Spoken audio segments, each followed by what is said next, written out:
চলো না আমরা দুজন রিলেশনে যাই, আমি তোমার অনেক ভালোবাসবো। দেখো আমি রিলেশন করতে পারবো, কোনো সমস্যা নাই, কিন্তু আমি বিয়ের আগে কোনো কিছু করতে পারবো না। হ্যাঁ রে, কোনো সমস্যা নাই, তোমার বিয়ের আগে কিচ্ছু করতে হবে না, তুমি জাস্ট আমারে ভালোবাসো। আমার যা যা লাগে ওইগুলো আমি অন্য মেয়েদের থেকে নিয়ে নি মনে।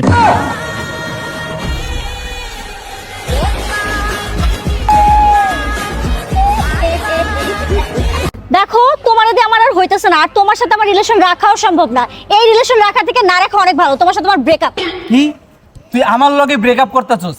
আমার লগে রিলেশন রাখবি না কইছস না? ঠিক আছে, রাখলাম না তোর লগে রিলেশন। আমি পোলা দেখমু যে আমার থেকে ভালো পোলা তুই কই পাস, আর তোর কপালে কেমন পোলা জুটে আমি খালি দেখমু। ঠিক কইছস বন্ধু, এই চেহারা আর ওর মতো মেয়ের লগে কোন পলাই যাব? ও একটা ব্যাককলার পাগল ছাড়া কিছুই না। যা তোর লগে ব্রেকআপ, যা তুই অন্য পোলার লগে প্রেম করিস, যা দেখি কারে পাস। আই লাভ ইউ বাবু। I love you too. আজকে থেকে তুমি আমার গার্লফ্রেন্ড আর তুই। এবার তুই যা। তুই বন্ধু বন্ধুর ওখানে এমনি মারতে পারলি, শেষ পর্যন্ত বন্ধুর গার্লফ্রেন্ড হয়ে গেলি।